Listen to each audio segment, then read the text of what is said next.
La Biblia dice que Dios es amor, en Primera de Juan capítulo 4 versículo 8. Entonces, ¿qué puede tener de extraordinario, qué puede tener de asombroso el hecho de que Dios nos ame?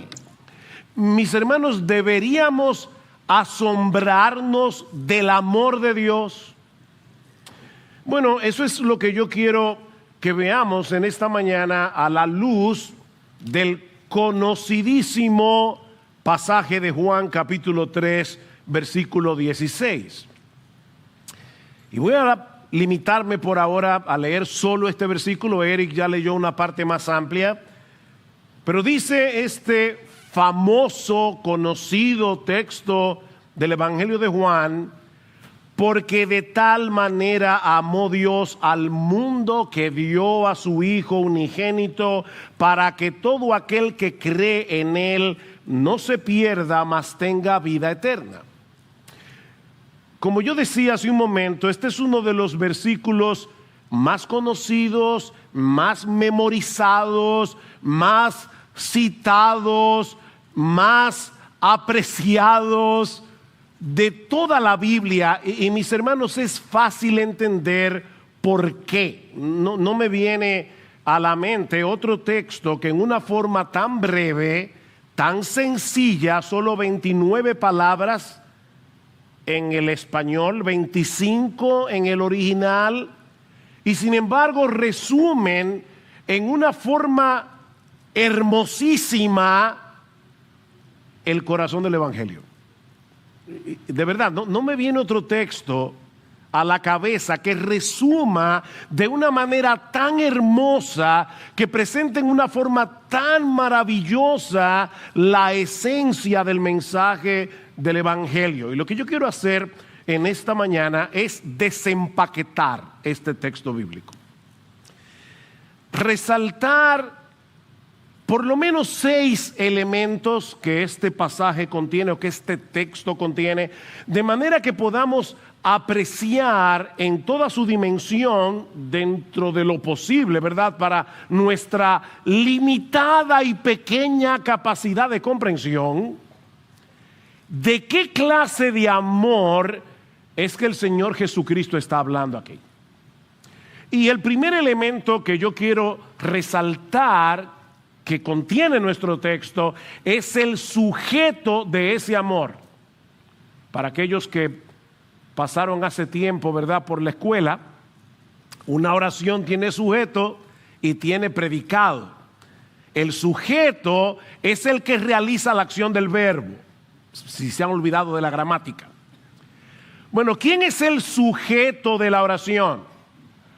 Porque de tal manera amó Dios. Ahí está el sujeto.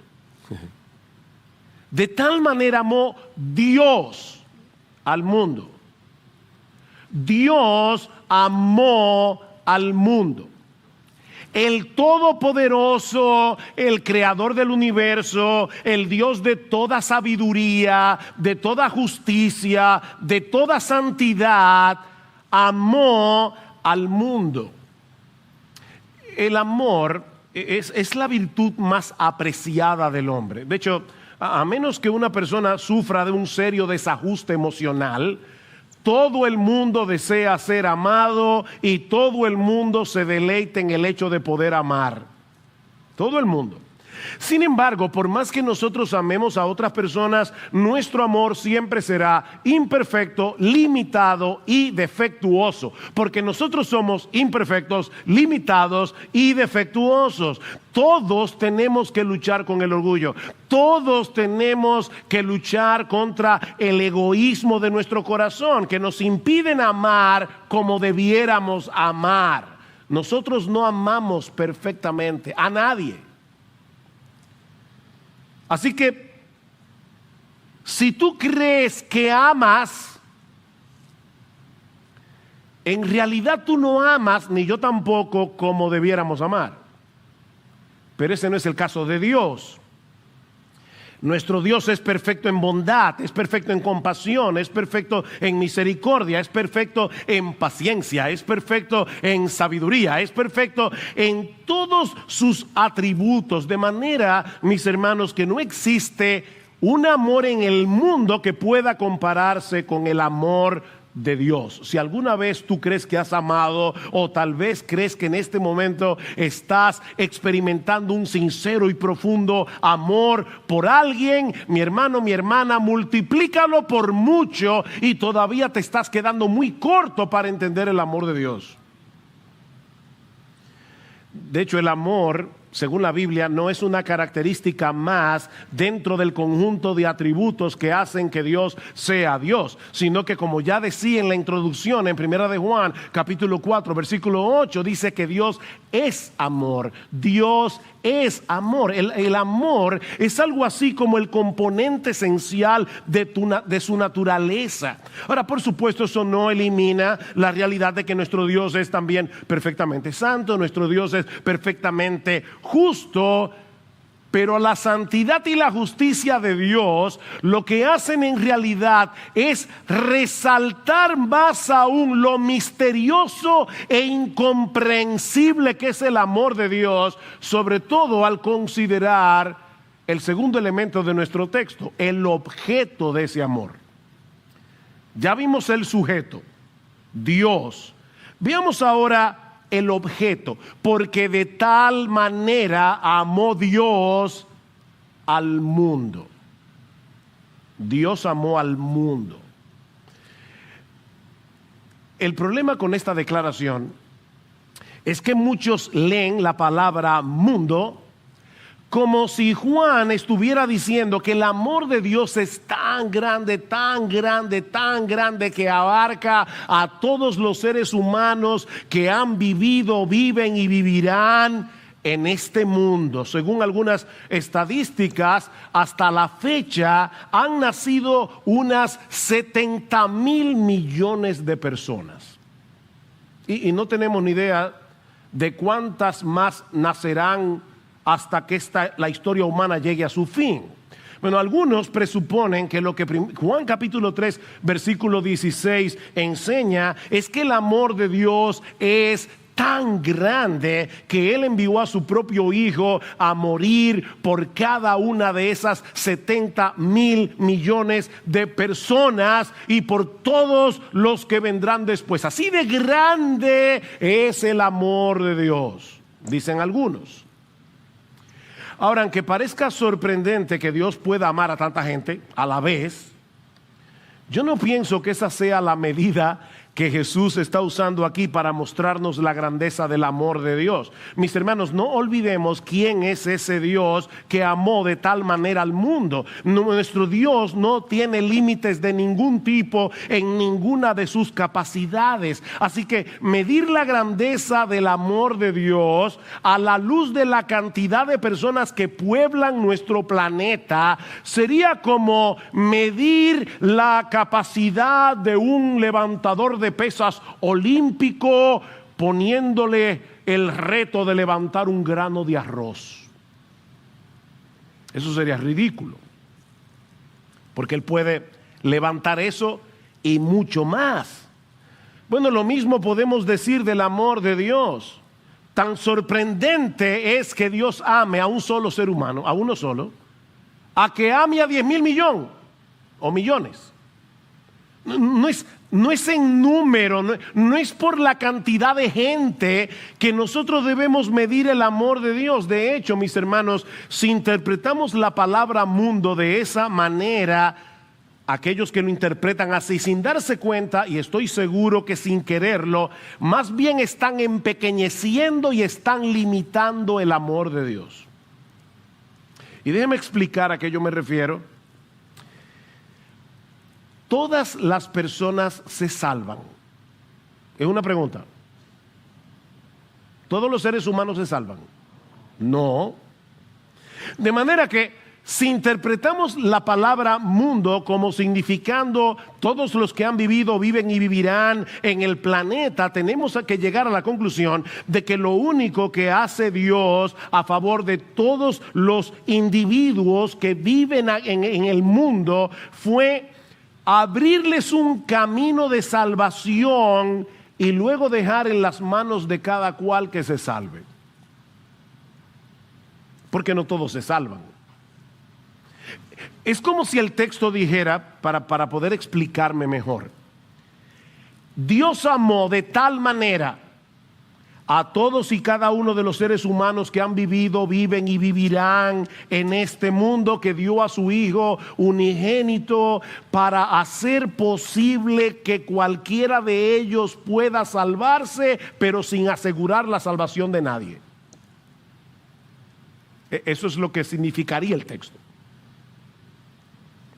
Viéndolo de ese modo, el amor de Dios no sería lo suficientemente grande como para asegurar la salvación de ningún ser humano en particular. Pero mis hermanos, es imposible que interpretemos el texto de esta manera. Noten que esta declaración está en el contexto de la conversación que Jesús tuvo con Nicodemo. Es por eso que Juan 3:16 comienza con un porque. Ese porque conecta lo que el Señor va a decir ahora con lo que había venido diciendo antes. Y una de las cosas que le dice Jesús a Nicodemo en el versículo 8, hablando del nuevo nacimiento, sin el cual nadie puede ser salvo, es que el Espíritu Santo obra ese nuevo nacimiento de una forma soberana en los que Él quiere. ¿Qué dice Juan 3:8? El viento sopla donde quiere y oyes su sonido, pero no sabes de dónde viene ni a dónde va. Así es todo aquel que es nacido del Espíritu. Nuestro Dios es soberano al producir el nuevo nacimiento en aquellos en los que Él quiere. Él es soberano. El Espíritu Santo hace eso soberanamente. Así que, mis hermanos, si la decisión final de aceptar a Jesús estuviera en nuestras manos, nadie sería salvo. Nadie. Primero, porque nadie puede hacerse nacer a sí mismo de nuevo. ¿Quiénes de ustedes son responsables de su propio nacimiento físico? ¿Quiénes de ustedes decidió, yo voy a nacer? Eso no lo decide nadie. Tú ni sabías que te estaban engendrando y tampoco te diste cuenta de tu parto aunque estabas ahí. Bueno, lo mismo pasa con el nuevo nacimiento. Es Dios el que nos pare otra vez. El nuevo nacimiento es una obra de Dios, es una obra soberana del Espíritu Santo. Así que si Dios hubiera dejado en nuestras manos salvarnos, nadie sería salvo.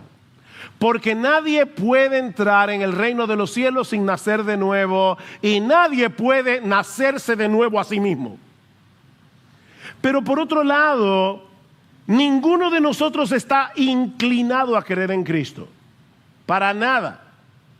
¿Qué dice Juan capítulo 1 versículos 12 y 13? Dice Juan: pero a todos los que les recibieron les dio el derecho de llegar a ser hijos de Dios. Es decir, a los que creen en su nombre. Todos los que creen en su nombre son hijos de Dios. Pero ahora escucha: que no nacieron de sangre, ni de la voluntad de carne, ni de la voluntad del hombre, sino de Dios.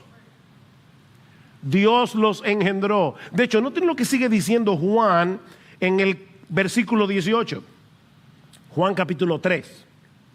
El que cree en Él no es condenado, pero el que no cree ya ha sido condenado, porque no ha creído en el nombre del unigénito Hijo de Dios. Y este es el juicio: que la luz vino al mundo y los hombres amaron más las tinieblas que la luz, pues sus acciones eran malas. Porque todo el que hace lo malo odia la luz y no viene a la luz. Déjenme hacerles una pregunta, hermanos. ¿Cuántos seres humanos del planeta hacen lo malo? ¿El 90%? ¿El 99%? ¿El 100%? Y Juan dice aquí: todo el que hace lo malo odia la luz. Así que todos los seres humanos nacen odiando la luz.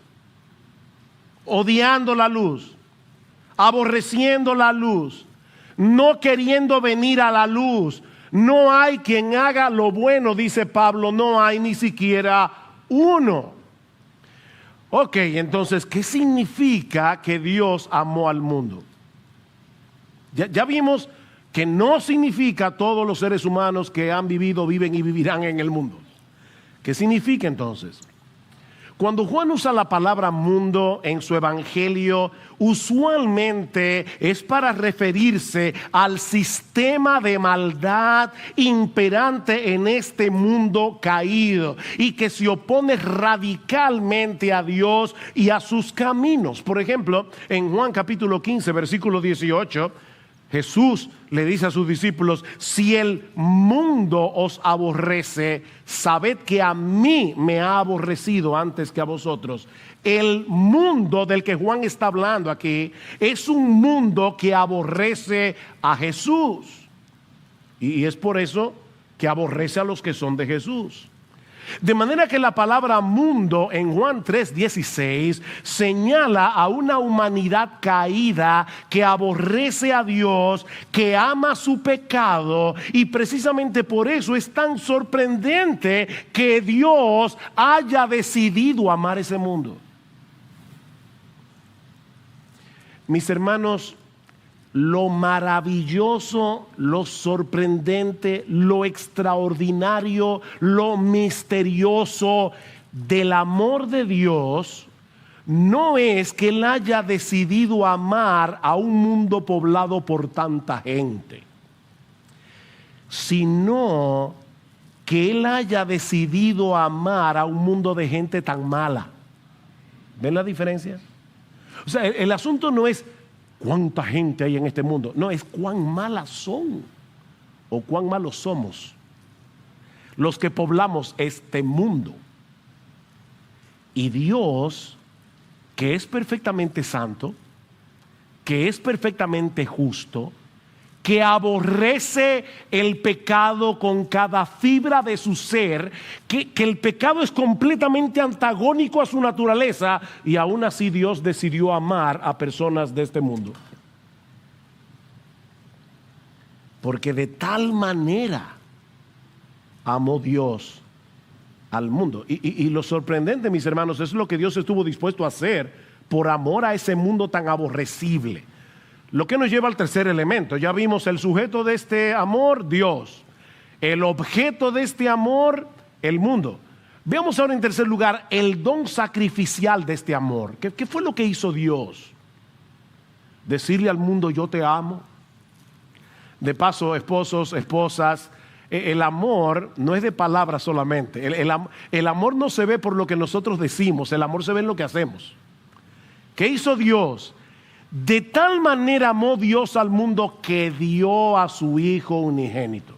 Ahí está el amor. Ahí está el don del amor. Dios el Padre amó tanto a este mundo que estuvo dispuesto a desprenderse de lo que Él más ama para salvar a pecadores que lo aborrecen. Padres, déjenme hacerles una pregunta. ¿Tú estarías dispuesto a que uno de tus hijos donara un riñón para salvarle la vida a tu peor enemigo? Sobre todo sabiendo que probablemente donar el riñón de tu hijo, que es compatible con tu enemigo, le puede provocar la muerte de tu hijo.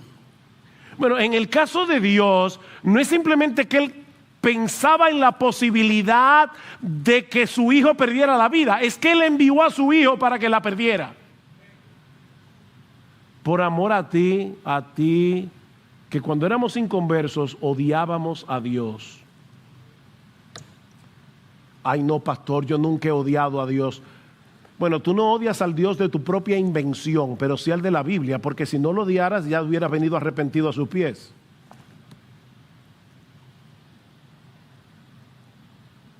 Noten, hermanos, el flujo de pensamiento de Juan 3.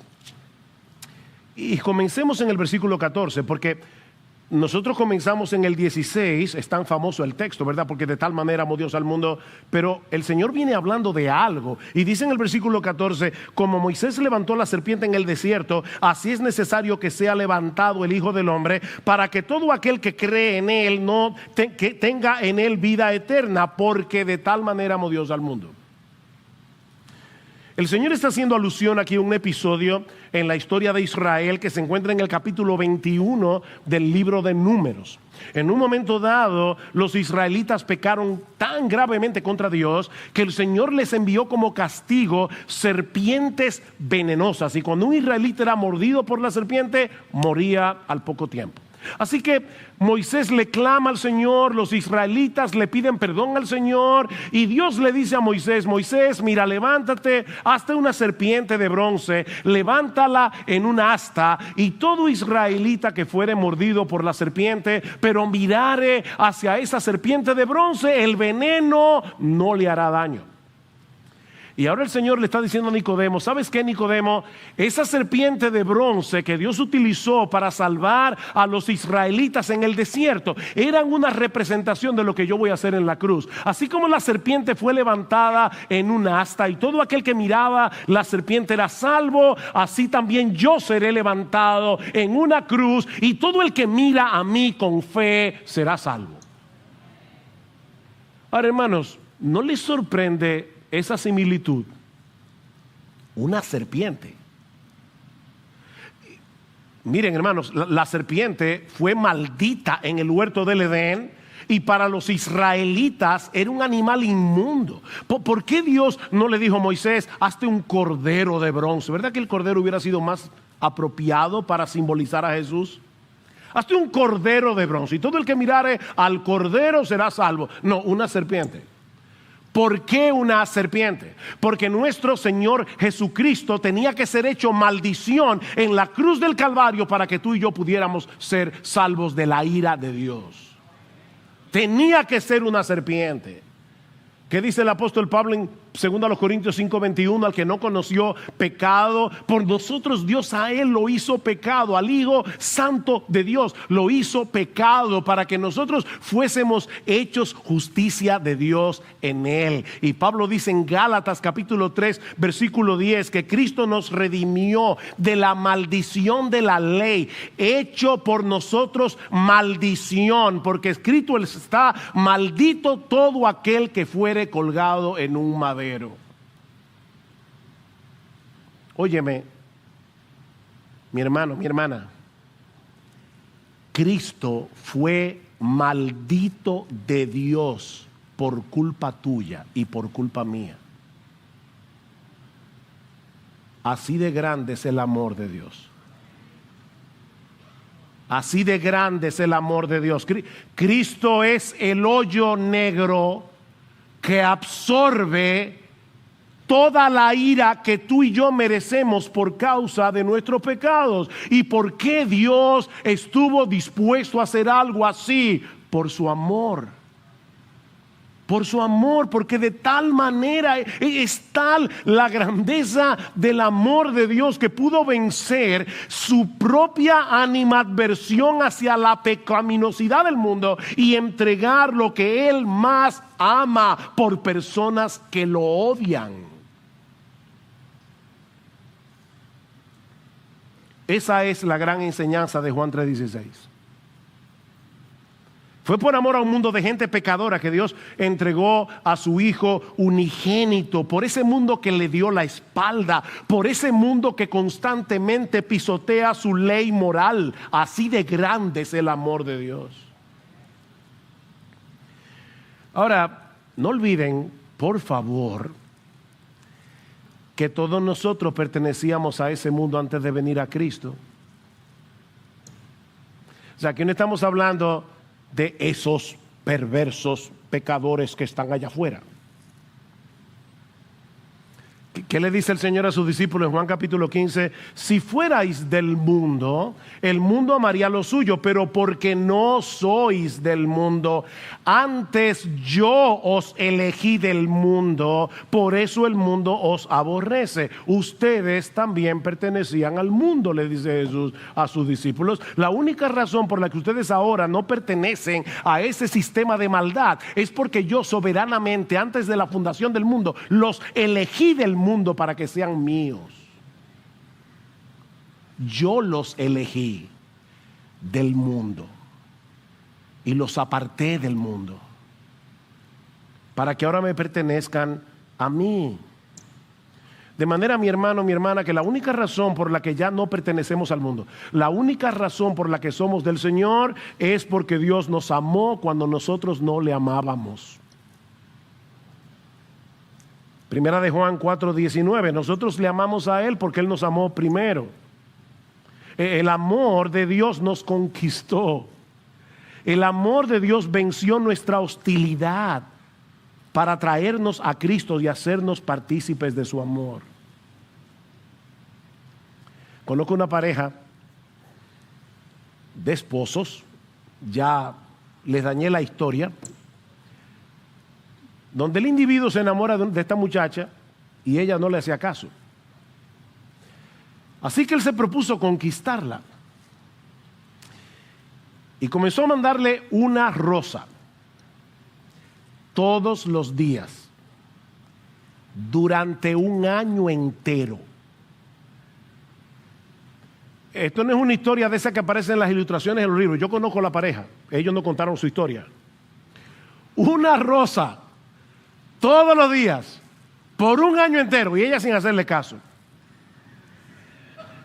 ¿Saben lo que hizo él?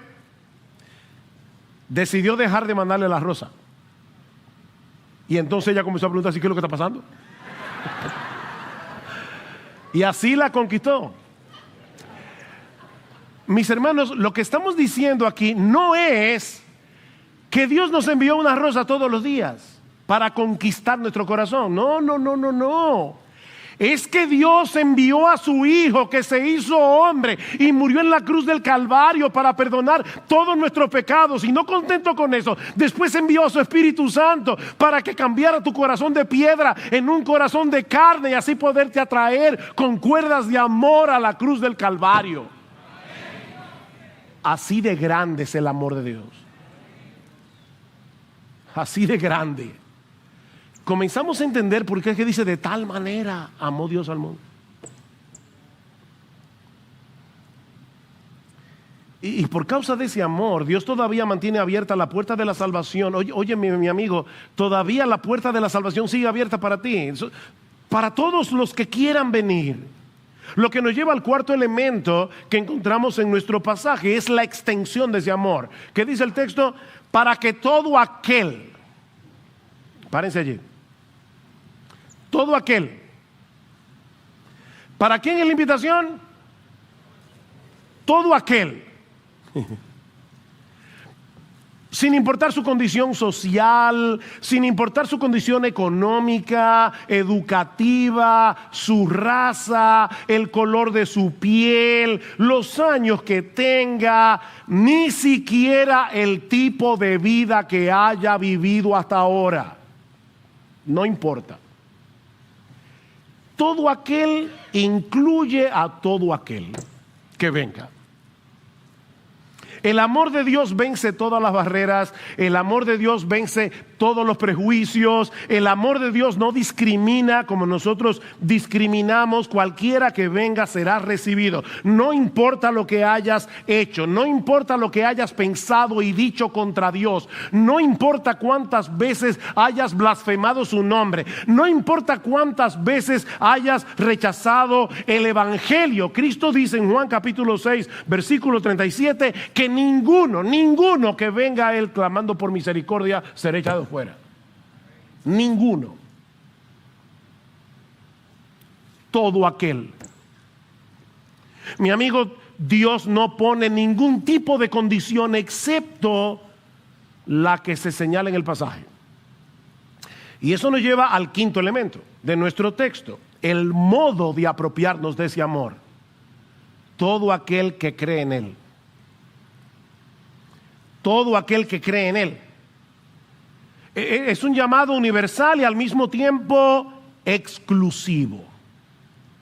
Nadie podrá disfrutar del amor redentor de Dios a menos que crea en su Hijo. No existe ninguna otra condición, pero sin esa condición nadie puede ser salvo. Es una sola condición, pero el que no la cumple no será salvo. Y noten que no se trata meramente de tener fe. Mi amigo, la fe en sí misma es absolutamente inútil, no sirve de nada cuando no está puesta en el objeto correcto.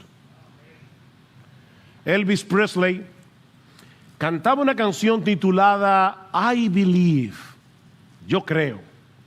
Y en una de sus estrofas él decía: cada vez que escucho llorar a un bebé recién nacido, o toco la hoja de un árbol, o miro al cielo, entonces sé por qué yo creo. Pero la canción no decía creer en qué o creer en quién. ¿Han oído esa frase, verdad? La fe mueve montañas.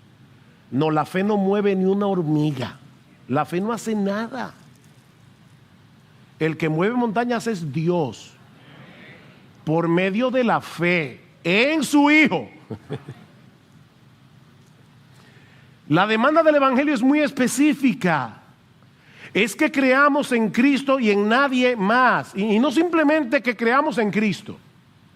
Porque Nicodemo, otra vez el contexto del pasaje, le dice: Señor, yo sé que tú has venido de Dios como maestro. Y Cristo le dice: ¿sabes qué, Nicodemo? No me estás halagando con eso, porque creer simplemente que yo soy un maestro, o creer que yo soy un gran hombre, o creer que yo soy un individuo adelantado para su época, no te va a salvar. Es creer en mí como aquel que será levantado en una cruz, para que todo aquel que crea en ese crucificado no se pierda, mas tenga vida eterna. Así que ni siquiera se trata de creer en Cristo. Es creer en Cristo como aquel que murió en una cruz para pagar nuestra deuda con la justicia del Padre. Es creer en eso.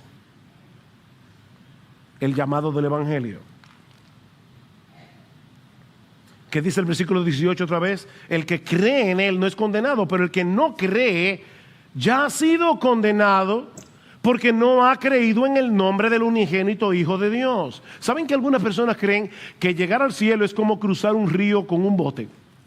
Y ellos dicen: si tú usas únicamente el remo de la fe, vas a dar vuelta en círculos. Si tú usas únicamente el remo de las obras, vas a caminar en círculo, pero contrario. Pero si tú usas el remo de la fe más el remo de las obras, vas a llegar al otro lado del río. El problema es que nosotros no vamos a llegar al cielo en bote.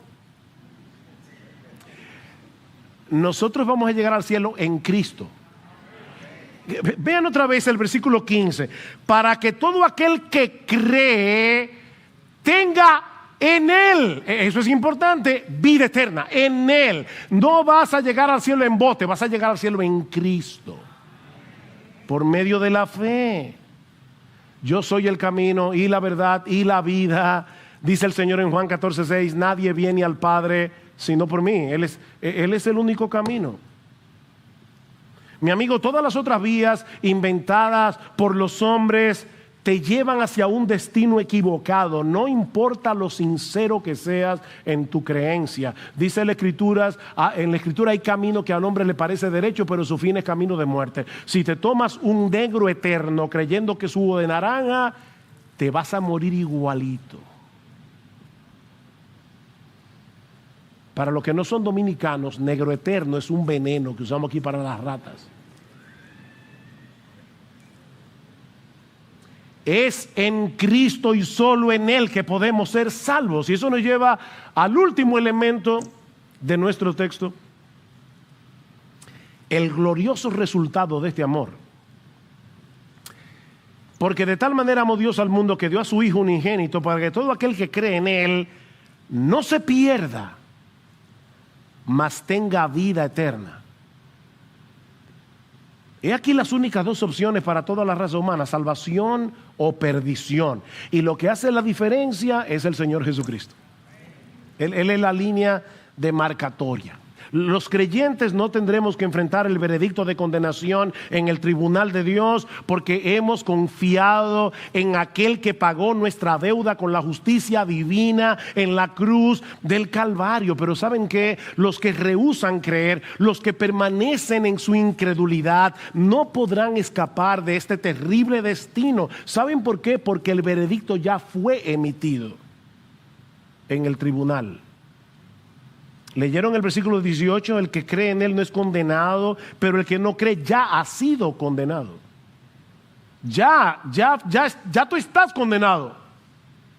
¿Qué dice el versículo 36? El que cree en el Hijo tiene vida eterna, pero el que no obedece al Hijo no verá la vida, sino que la ira de Dios permanece sobre él. Mi amigo, óyeme bien. Si tú no crees en Jesús, no es que tú vas a cosechar la ira de Dios, es que la ira de Dios está sobre ti en este momento. Como decía Jonathan Edwards, tú estás en las manos de un Dios airado. Dios no tiene ninguna razón para no hacer así y arrojarte en el infierno, ni una sola razón. Más bien tiene muchas razones para arrojarte en el infierno. La ira de Dios ya está sobre ti. Ya el veredicto fue emitido en el tribunal. Así que solo hay dos opciones: vida eterna o condenación perpetua. Y la línea que separa un destino del otro es el Señor Jesucristo. El que cree en el Hijo tiene vida eterna. Y eso no significa que va a vivir para siempre. Lo que eso quiere decir es que los que creen en Jesús vivirán por los siglos de los siglos en una deleitosa comunión con el Dios Trino. ¿Qué dice el Señor en Juan 17:3? Esta es la vida eterna, que te conozcan a ti, el único Dios verdadero, y a Jesucristo a quien has enviado. Así que la vida eterna no se mide en función de tiempo, se mide en función de relación. Yo soy el pan de vida, dice Jesús. El que a mí viene nunca tendrá hambre, el que en mí cree no tendrá sed, jamás. Solo en Cristo hay verdadera satisfacción, porque solo Él nos reconcilia con el ser más extraordinario, más hermoso, más majestuoso, más maravilloso de todo el universo. Así que lo que este texto enseña es que Dios amó de tal manera al mundo que dio a su Hijo unigénito, lo que Él más amaba, para que todo aquel que deposite en Él su fe no solo escape de la condenación del infierno, sino que pueda disfrutar desde hoy y para siempre de una deleitosa y eterna comunión con ese Dios que amó de tal manera al mundo.